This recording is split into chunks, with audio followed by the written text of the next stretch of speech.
اینجا برادران نویساندن که حاجی اینقدر مردم از تو ناراضی شده، میلش دنیا ناراضی شود، خدا از من راضی است، پیغمبر از من راضی است.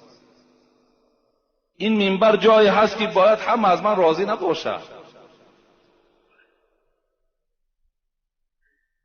از این خاطر وقتی من مزار میگویم مزارها را درست زیارت کنید. برادرای عزیز، من چندین بار گفتم به شما، ما حضرت امیرجان را دوست می‌داریم، حضرت سلطان ویس قرنی را دوست می‌داریم، ما خاک پای اونها نمیشیم، ما مثل اونها در اسلام تا حال خدمت نکردیم، لیکن درست زیارت کنید.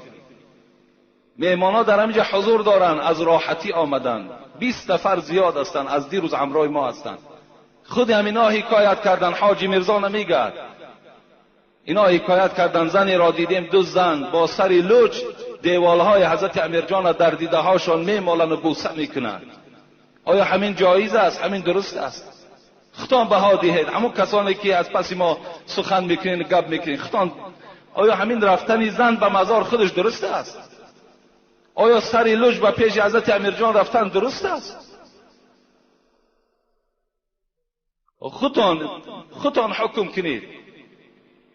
و فقط شما در یک صحبت حاجی میرزا شدگی نیستین، هزارها داملا را در صحبت شستگی هستین، شاید از زبان اونها هم شنیده باشین.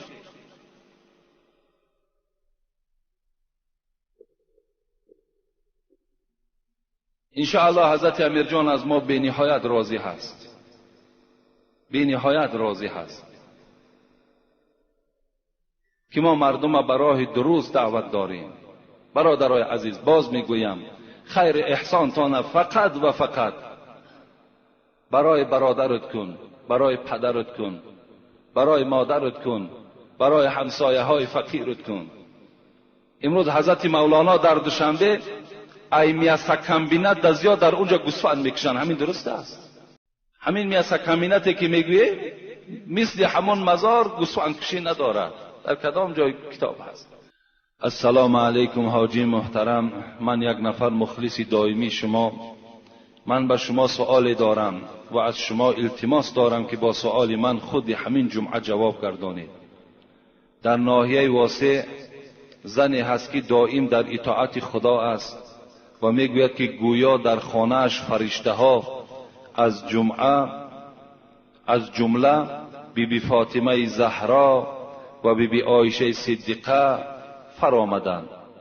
وقتی که آدمان زیارت می روند، در وقت سجده گویا نور به چشم آنها نمایان می شده باشد. وقتی که من رفتم، در یک خانه پرده هست و در پس آن پرده کرپچه ها انداختند و می گویند که آنها در همین کرپچه ها نشستند. نه، دروغ هستند. حضرت بیبی فاطمه زهرا و بیبی عایشه صدیقه اولا از جمله فرشته ها نیست، اینا از جمله فرشته ها نیستند، اینا از جنس آدمند. این دختر پیغمبر و زن پیغمبر است. فاطمهش دختر پیغمبر، عایشه صدیقهش زن پیغمبری خداست.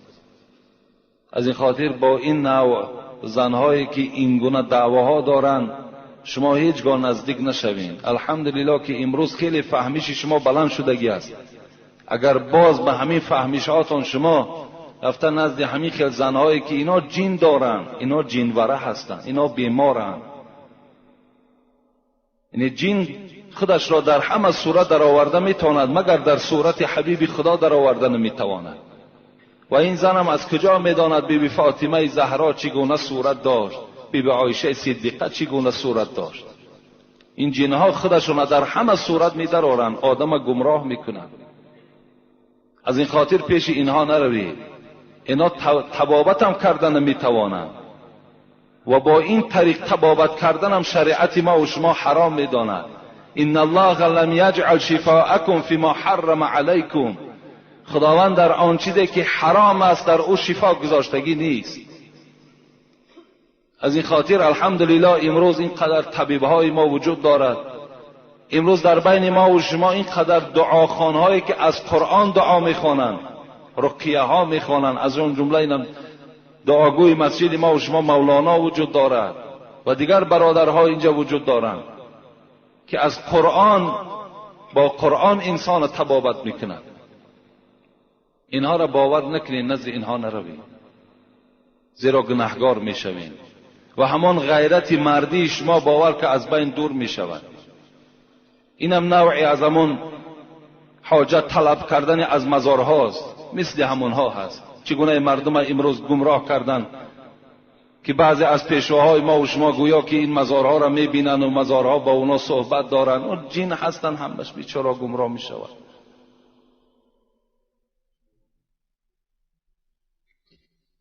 نروید پیش اینها.